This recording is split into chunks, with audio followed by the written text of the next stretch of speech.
This is the Your Kick-Ass Life podcast, episode 51, with guest Fabeku Fatunmise. Any links and resources you hear in this podcast can be found by going to yourkickasslife.com/51. This is the Your Kick-Ass Life podcast with Andrea Owen, a no BS guide to self-help and badassery. Because ladies, let's face it, life's too short for it to not kick ass. And here's your host, the girl who serves it up straight with a side of crazy, Andrea Owen. Hey, ass kickers, very excited for today's guest, episode 51, but I wanted to tell you about something new that we're doing over here. If you don't have a copy of my ebook, 21 Tips and Tools for a Kick-Ass Life, no bullshit included, then you can get it. And it's really easy to do so. It also comes with the audio version because I know if you are a loyal podcast listener, you probably love the audio version as well. So all you have to do is text the word kick-ass, that's KICKASS, all one word, to the number 66866. That's kick-ass, all one word, to 66866. Confirm with your email, and we will send you a copy of my free ebook and the audio version as well. So you can get that. And then you'll also get all of my podcasts to your email inbox and any blog posts I have too. So that's awesome. We're doing something new. Welcome to the new millennium, Andrea. Okay, so here we go. Today's guest is Fabeku, here we go, Fatunmise. Very, very complicated last name, but I think I did a pretty good job. He's a business awesomizer, punk rock alchemist, red shoe aficionado. He works with creative supernovas and world changers and future forces of nature to turn up the awesome in their business through the unapologetic transmission of their mojo, plus conjuring states of total coherence. This means more clients, plus more money, plus more momentum, plus the chance to unleash their magnum opus on the world in a way that actually works. In his spare time, he bangs drums, buys way too much tea, and covers his body in tattoos. What a great bio that is. You guys are going to love him. Here we go. Hey there, ass kickers. Welcome to the 51st episode of the Your Kick-Ass Life podcast. And I'm so happy to be here with Fabeku. Say hi. Hello, hello, hello. And I should warn everyone that people know that, you know, when you follow someone that has the word ass in their business name, you know you're going to get some swear words in there. For today's episode, if you're in the car where there are small children, you might want to listen to this another time because Fabeku's even warned me that there's going to be lots of sweary things going on. It's just part of who you are. Yes, it is. It's part of your superpower. Yes, it is. No one's ever sent me an angry email that I cuss too much, but I just wanted to let y'all know, just in case, you know, you might be around, might be at work or something like that, that there might be some extra F-bombs dropped in this episode. Yes. Okay. So my first question sounds so professional, even though I'm not. But my favorite thing about you, I have so many favorite things about you. I've been following you for years and years now. And what I love is that I have to say it's probably, you have the privilege of helping people step into their bigness and what you like to say, identify their superpower. So can you let the audience know what that means in your own words and what that might look like for, say, the average Jane? Yeah. So, you know, when it comes to bigness, I talk a lot about, basically there's two parts of who we are. There's bigness and smallness. And the smallness is kind of that everyday, unplugged, fearful, limiting part of ourself, almost always plugged into fear. Bigness is that kind of bigger, deeper, wiser part of us that's connected to love. I mean, some people look at that as soul or spirit or higher self, whatever. I don't really care. It doesn't matter. It's, you know, it's all the same shit. So that's the bigness part. And the superpower thing is, it's this idea that, you know, we all have this unique thing that we bring into the world. It's this kind of this unique frequency that we carry. And, you know, most of us spend a lot of time thinking about who we are and what our roles are and what we do, and we kind of define ourselves through that lens. But to me, I think the superpower is a I don't know, more helpful way to look at who we are, because it really gets down to that bigness. So, for example, my superpower is it's unapologetic freedom. Mm-hmm. And so the idea is that the superpower is kind of that deeper part of who you are. And it's also the quality that you bring to every interaction that you have, whether it's with a partner or with your clients in your work or whatever it is, So it's like you're always showing up as sort of a transmitter of that frequency. And everybody has it. And knowing it, I think, is crazy useful. Okay. So, and I love that. I totally agree with you that we do have these two parts of ourselves. And I think that, I don't know. And would you agree that most people tend to come from the smallness part of ourselves, the fear? Without a doubt. I mean, the shitty thing is, most of us are not habituated into our bigness. It's exactly the opposite. Well, we're definitely not brought up in a culture that's encouraged. No, that's the thing. I think bigness can make people uncomfortable. Mm-hmm. And so I think that we're sort of trained out of our bigness.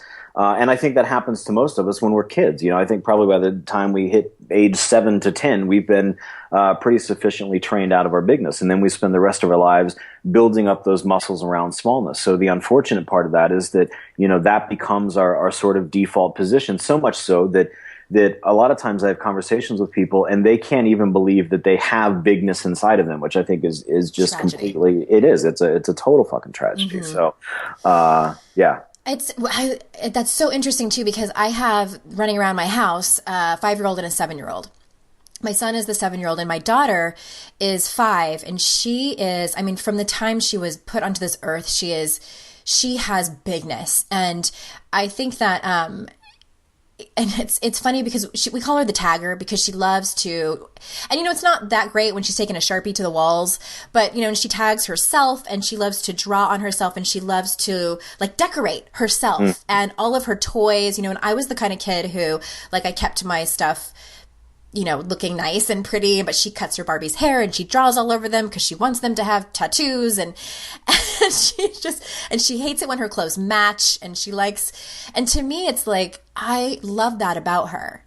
And it's funny because there have been times, especially when she was like 3 or 4 and she was wanting to dress herself, and there was a part of me, and this is what the smallness was, where she would want to wear these completely crazy mismatched like Punky Brewster outfits. And I'm like, no, and then there's that part of me what I made that mean was that people would see that and say something about my parenting. Mm-hmm. Like, well, clearly that woman is crazy because she lets her child look like that. Right. And her signature hairstyle is she likes one braid and one ponytail. And I can't tell you how many people have told me, oh, one of her braids fell out. And I'm like, nope, that's the way she likes it. That's her signature style. And she's 5, and, and she sees women, with purple hair, and she gasps and she's like, Mommy, that's so beautiful. And I want so badly for her to hold on to that. But it's still an internal struggle of, I don't want her to get made fun of.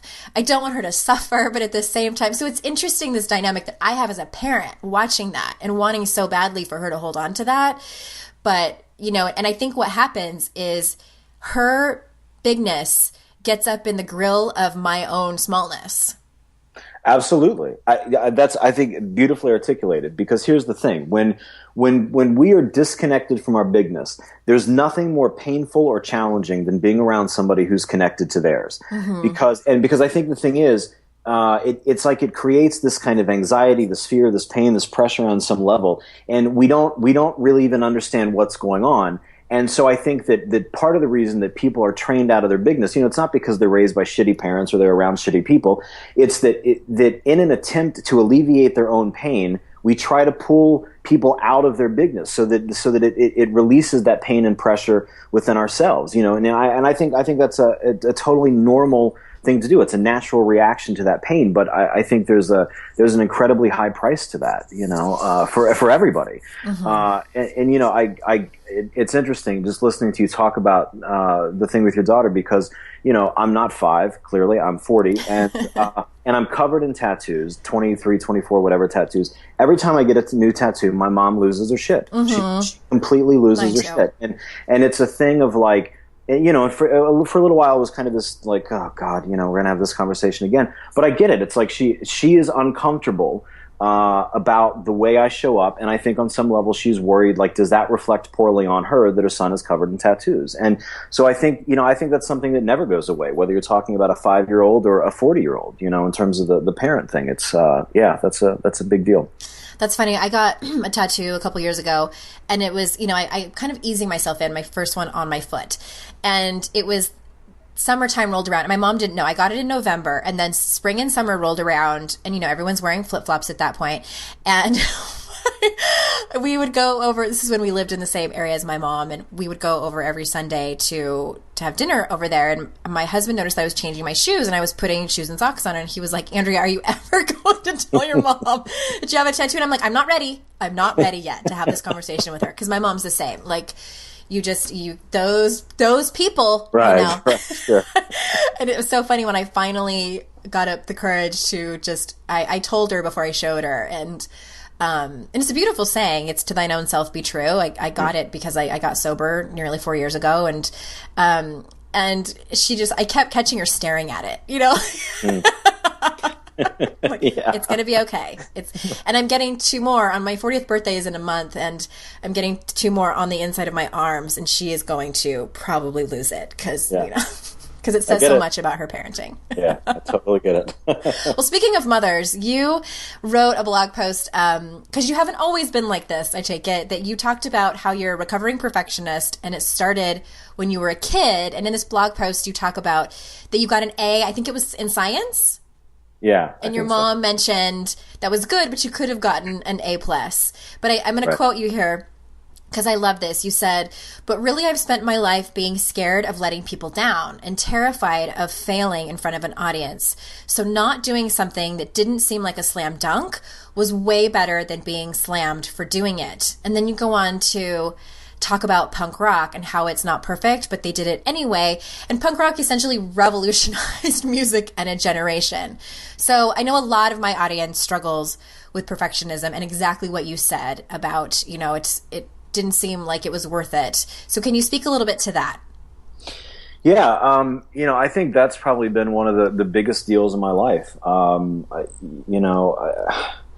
I think that, when you get an A and somebody says, yeah, but it's not an A+, you realize the bar is set about as high as it gets. And I think there's this kind of constant pressure to meet that bar. And if you don't, at least for me, I translated it as a direct reflection of who I am as a human being. I mean, it's not, oh, I missed the mark, or, oh, I did my best, but somehow it's like it just translates to, oh, you didn't nail it completely, then, you're a total piece of shit. Mm-hmm. And I think at some point that does it. It creates this dynamic where unless I can tell on the front end of things and I'm going to totally nail it, I just didn't do it. And who the fuck can ever tell on the front end of things whether you're going to nail it? I mean, right. that's that would make everything really boring, though. Right, I think completely, exactly.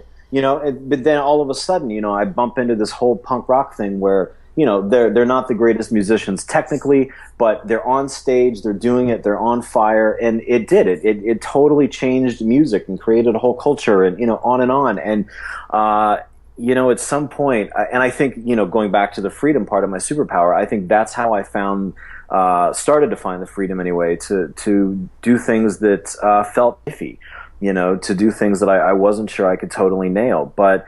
That fear of failing was huge, and it's interesting now because I very rarely feel that. I mean, sometimes I feel it, but it was such a giant part of my life for such a long time, and now it's not such a big deal, and I think a lot of that is because of plugging into the bigness more and more. Because I think one of the big differences between bigness and smallness is capacity. And smallness has a profoundly limited capacity, and not just capacity in terms of what it can do, but capacity in terms of what it can see. And so, being able to see ourselves as anything other than totally perfect, for me, that was a limited. My smallness had a limited capacity for that. In other words, either you're perfect or you're a piece of shit. That's it. It's like a black and white thing. Right. But I think when you move into that bigger place within yourself, there's more room. There's a spectrum that exists, and plus that fear just goes away. And for me it feels like it's been a long road to get away from that perfectionist thing, because it was a shitty deal. Yeah. Okay. So I have so many So many things popped up and I want to ask you. So I'm just going to pick one.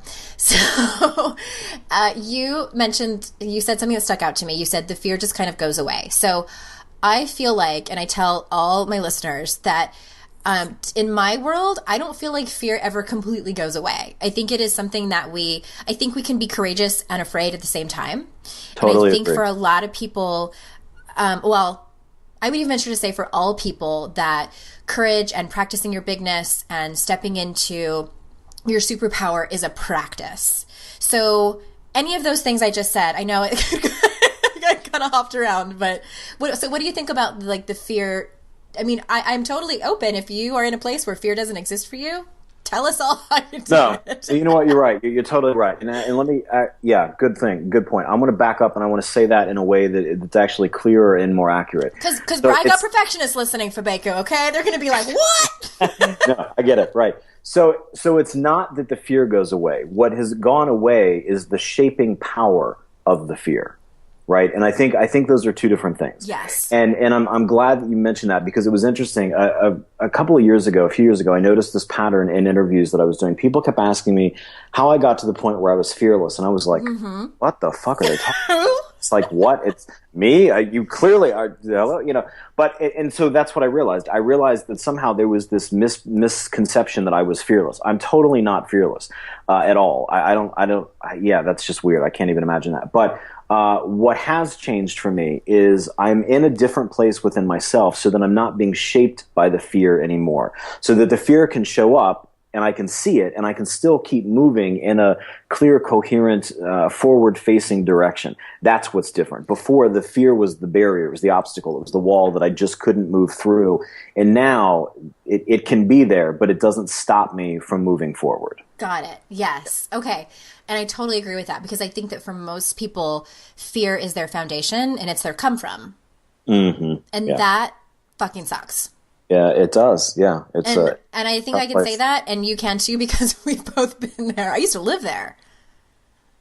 Listen, I spent the first 30 plus years of my life living in fear all the time. Mm-hmm. I mean, high level, everything from, day-to-day stuff to high-level anxiety to deep existential fear to, I get it. I've spent 30 plus years deeply immersed in every flavor of fear there is. Mm-hmm.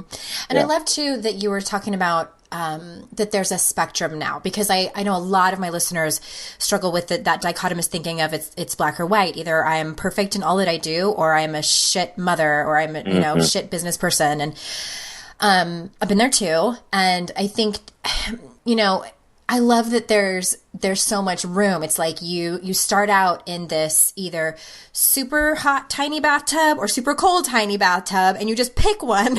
But now it's like we have this gigantic ocean to live in, where we can just sort of swim all around, and like it's still kind of scary sometimes. It feels like there's sharks in there, but we know that it's going to be okay. And I think what's helped me a lot, and tell me if you agree with me, I think that like the whole sort of like common humanity of it all, that like we really are all in this together, and like that most of us spent probably like all of our teens and possibly 20s in that black or white thinking, the fear, and now we all still have it, but there is completely a place of, call it what you want, recovery or enlightenment or whatever, where you can both, step into your bigness and be a little bit afraid sometimes too. But that fear is just data.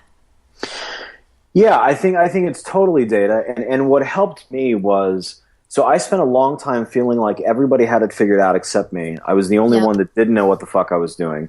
Somehow I missed the class that would tell me what the fuck all this was about. I probably ditched that class. Right? Yeah. But then all of a sudden, like I reached a point where I'm like, wait a minute, nobody knows what the fuck they're doing. Nobody has it figured out. No, we're all just kind of figuring it out as we go and making it up and fucking up and succeeding and fucking up and succeeding and, just again and again, that kind of a thing. And, for me, that's what opened the door to giving myself a break. And, I think, and it's interesting because to me, that's true no matter who it is, no matter how successful somebody is or sort of what elevated position they hold. I don't think anybody knows what the fuck they're doing at all. I don't. And I think there's something pretty freeing about that. And yeah, and I think so. That's the other interesting thing about bigness that I want to clarify, because we can talk about love and bigness, and that all sounds fine and fuzzy and whatever. But the reality is that I think bigness is a vulnerable place. I think love is a vulnerable thing. I think that one of the things that I say a lot is that love never guarantees certainty. And but fear does. Fear says, if you don't do this, then you're safe. If you don't take this road, then you've avoided this problem. And so even though fear is uncomfortable, it gives us some illusion of certainty. But there's no certainty when it comes to love, right? And you're in this open, vulnerable, exposed place, engaged in this alchemical practice of loving and being loved. And there's no certainty in that. And that to me, it's vulnerable, and in moments it's terrifying as fuck. It is absolutely terrifying. It is terrifying. And oh, yes, it is. It sure is. And I think that, and what I talk about too is that I don't know if vulnerability ever really gets easier. I don't know. Maybe it does, but I think that it definitely builds momentum, and it definitely, in my experience, builds confidence. And I think that the more we fail and the more things don't work out, and sure, it sucks, and we might grieve over something, or we might feel badly about something, or whatever. We may have to, clean up our mistakes and apologize to people. But I think the more that we do that, the more we practice it, kind of, picking ourselves up after things don't work out, and being vulnerable, the more we realize oh my gosh, I didn't die. I just got stronger. Yeah, for me, I don't know that vulnerability has gotten any easier. I think what's happened is I've built up a tolerance for the discomfort of vulnerability. Good way of putting it. And I think that's the only thing that's changed for me. Vulnerability still feels moments, like I said, it just feels absolutely terrifying. But the difference is I'm able to stick with it and keep moving in that direction, and not just, bolt and run the other fucking way. Yeah. It's sort of like conditioning or something, like cross training or something. Yeah. Calluses. Yeah. Yeah. Love it. Love it. Love it. All right. So in an audio you created recently for a super special group that you have on Facebook that I love being a part of, you were talking about identity, which is something you talk about a lot lately. And one of the tidbits that I pulled from this audio is you said your sense of identity is tied to your sense of possibility.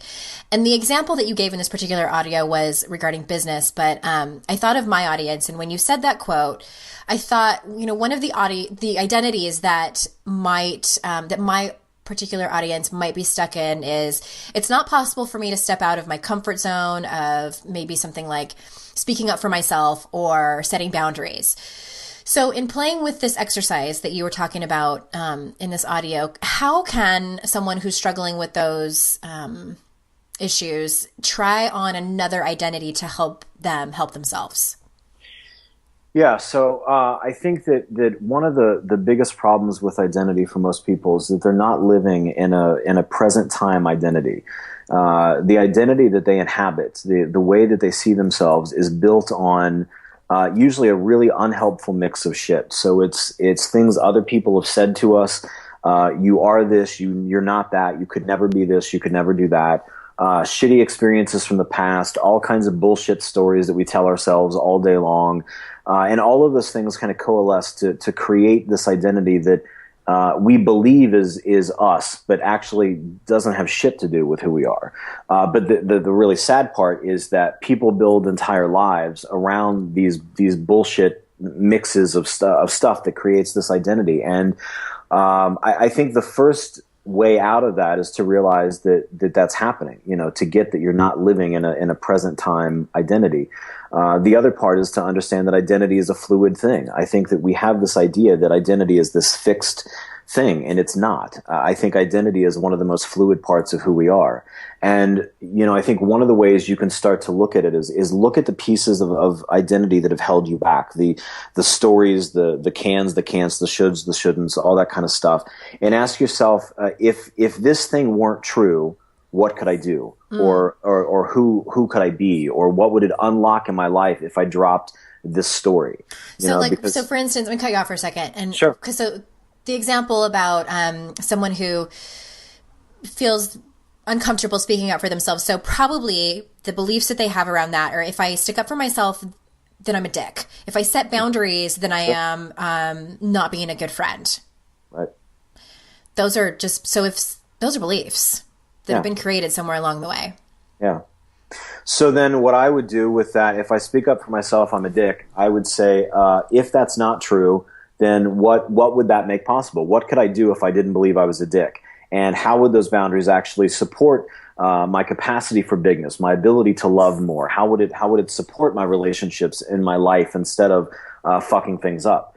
And how would my interior space change if I was able to speak up for myself more and have stronger boundaries?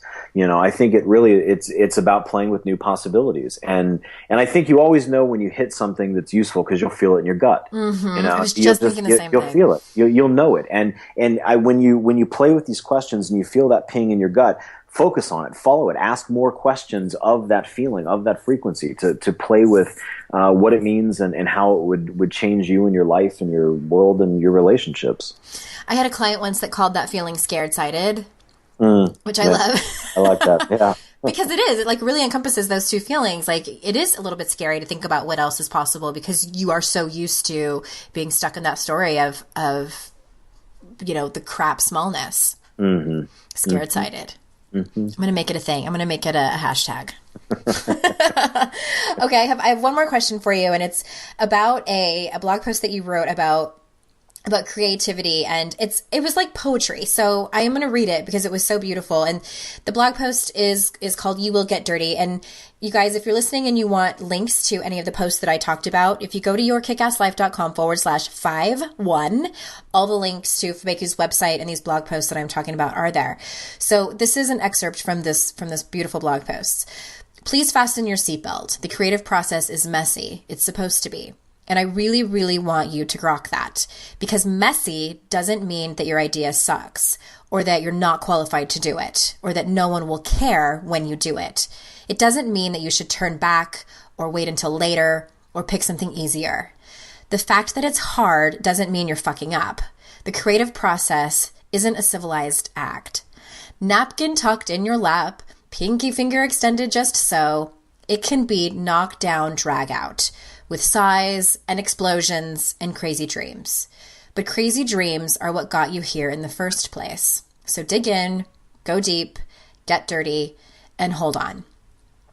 That's so beautiful. Thank you. And when I read that, I actually thought to myself, this isn't just the creative process, but this is how life is. Mm-hmm. Yeah. And just because life is messy doesn't mean we're doing it wrong. I love the author Glennon Doyle Melton, and she says, life is hard not just because we're doing it wrong, just because it's hard. So in terms of that relating to life, what are your thoughts on that?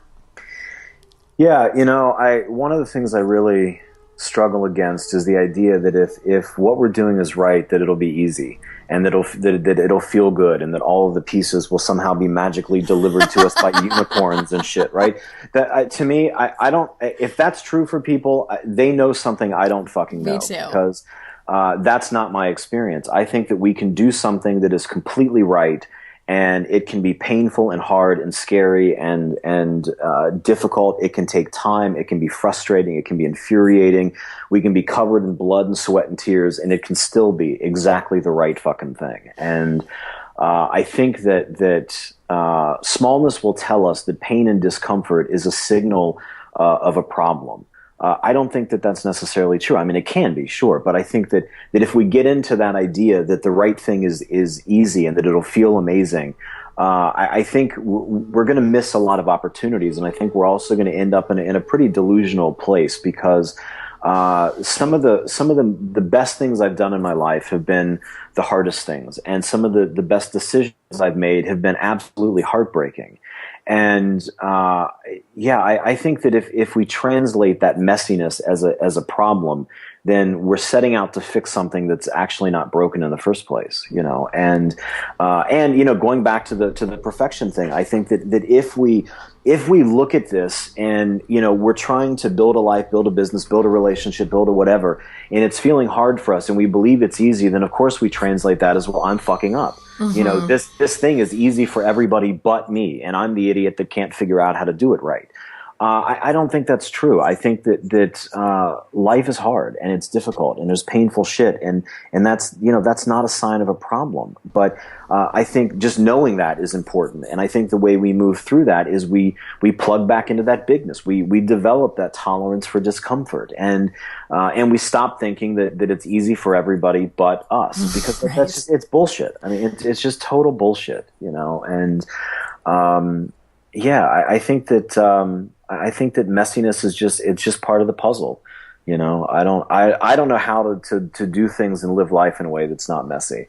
Like I said, if somebody's figured that out, please have them call me, because I would love to know the secret, because I am clueless. Yeah, I know. I mean, well, anyone who's owned their own business knows that everything that you said is true. I didn't realize, I don't know if you knew this, but I didn't realize that owning my own business was going to be like the biggest self-help workshop I'd ever taken. Absolutely.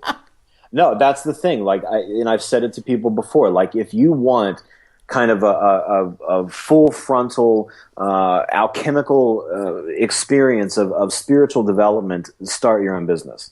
Yeah. You know, that's it, because you will come up against every fear and demon and pile of messiness that you have ever had, and shit that you've never even been aware of that you have. You will land face first in that shit 1,000 fucking times, and sometimes 1,000 fucking times a day is how that goes. Right. Absolutely. Not trying to scare you or anything, audience. No, that's listen. Here's the thing. You know, one of the things that I think there's kind of a problematic lack of real talk out there. Whether that's in entrepreneurial circles or just life circles. And when we pretend like it's all unicorns and rainbows and shit, it sets people up for feeling like they're fucking up. I think it makes people, again, believe that everybody is doing it right and easy except me, so something is wrong with me, I'm broken, I'm whatever. And that's not the reality of it. And I think that part of the antidote for this as a community is the willingness to engage in real conversation and not pretend like following your bliss is this easy shit, because it's not. No. It's not at all. And I think that it's important for people to understand it. Like you said, not to scare people, but so that you, when you run into your own difficulties and land face first in your own shit, you realize that you're laying next to a million other people that are in the exact same place, having the exact same experience that you are. Absolutely. You know, can I get a fist pump right there with that? Because when I help, when I'm not helping women practice courage and life coaching, I do consulting with brand new coaches. And I'm flat out tell them sometimes, I'm like, it's not systems that you need. You need to get your own coach, or you need to go back to therapy, because you have to work on your own shit. You have to. Absolutely. I'm a true believer that we can't take our clients, like as coaches, we can't take them farther than what we're willing to go, because to speak your language, we can't help people step into their bigness if our smallness is driving the car for them. Totally agree. It's not going to happen. You know, one of the things, super quick story, one of the things that happened years ago, as my business started to ramp up, I was in my office and all of a sudden I just had this idea, like, fuck it, I just want to go work in the stockroom of a bookstore. Made no sense at all, came kind of out of the blue. And what I realized when I dug into it, it was that fear of failure. It was the fear of, I don't know if I can pull this off. And so rather than risk that failure, I would rather just say, fuck it and shelve it and go do something that I know is easy. And I had this moment where I realized, it's like I tracked back through my life. How many times have I done that? This is the same shit I've done again and again and again and again. And the opportunity here is either I do the same shit that I've done, or I clean up my shit and move forward. And it really felt like one of those kind of crossroads moments. I can either default or I can make a different choice. And that's what I did. I decided to dig into my shit and sort it out and continue to move forward. But it was a big deal. And to me, that was one of the most important, and not just professionally, I mean, who gives a shit professionally, but it was one of the most important points for me personally, to clean up that shit in my life, because that's what I'd done for 30 plus years. Whenever there was that fear of failure, it was like, fuck it, shelve it, move on. And that was it. And, to me, that was not an acceptable choice at that point. Oh man, yeah, I hear that. And it feels like too, and I think this is pretty common, like every time either it's my personal life or business, and it happens actually more often in my personal life, but every time it gets up leveled, every time like things get better or keep getting better, it's like I have to go back and work on the same stuff again because it's, you know, it's like the smallness comes out and it's like, this isn't going to last or it's going to get messed up. And so I have to go back and work on stuff. But I totally hear you. I have a similar story, and mine is I was 14 and I had played tennis since I was 3. I grew up on the tennis court. I mean, my best memories are there. Every time I hear a tennis ball can opening and smell it, I think of my parents, and it was a really, really great memories. And so I took private lessons and group lessons, and my dad was my coach for a while, and played really, really well, you know, when I was 14 years old, and it was time, and I was a freshman in high school, and it was, you know, the summer before freshman year, and my dad suggested that I try out for the tennis team.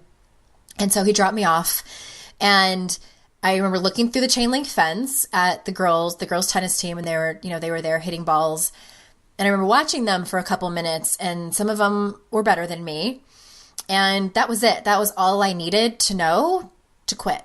Mm-hmm. And I went to the payphone, and, you know, this was still in the time of payphones. So it was 1990 and 1989. Yeah. And I called my dad to come pick me up, and I quit tennis that day.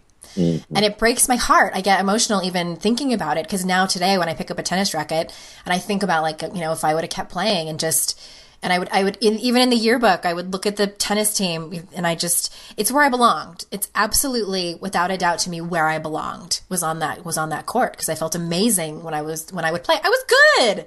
I was really good. Mm-hmm. But I made up. I mean, it was like my smallness came to the tennis court that day, and that was it. And it's a regret that I have. And yeah, but that still shows up. And I think that I've done a lot of work, and all of you guys listening, it's like, if you have, I'm sure everyone has stories like that. And I use those as a barometer, use those as, motivation, if you can, to let you know that it's unacceptable. Yeah. And you know, the thing is, the regret piece is interesting for me, because when I look back, I don't regret the shit that I failed at. I regret the shit that I quit.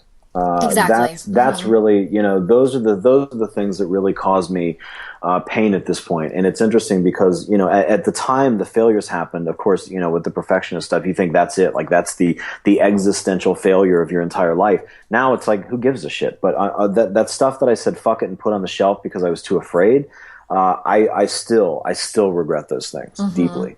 I love that you clarified that. It's definitely, because I have gone for things and failed, and now, I mean, it's still a little bit painful, but it's like, I almost get a little bit excited. I'm like, okay, what can I learn from that? Like, let's hack into that and see what happened, and see what I need to own and see what I need to work on. But yeah, it's the quitting part, and it's the not going after things completely. Those are the regrets for sure. Yeah.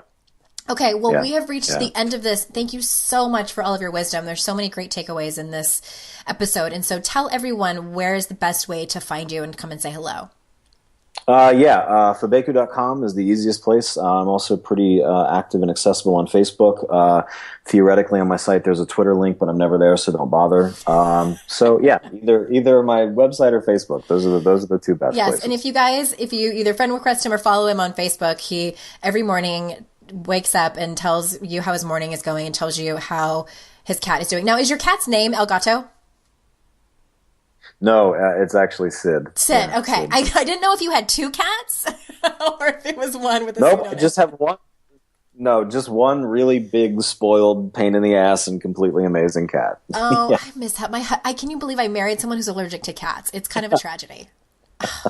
I actually Googled the other day, like, best cats for people with allergies, and I kind of brought it up to him, and he just like gave me this look like, are you, and his is bad, because when I first met him, I was like, he's probably just one of those people that says he's allergic, and he likes cats, but it's bad. It's like swollen eyes and like for days, and I'm like, oh man. We have a dog though, so she's great. All right, Fabeku.com, everyone. Run out and check him out. He's amazing. And thank you so much for being here. And we will see you all next time for episode 52. Until then, see you in cyberspace. Bye-bye.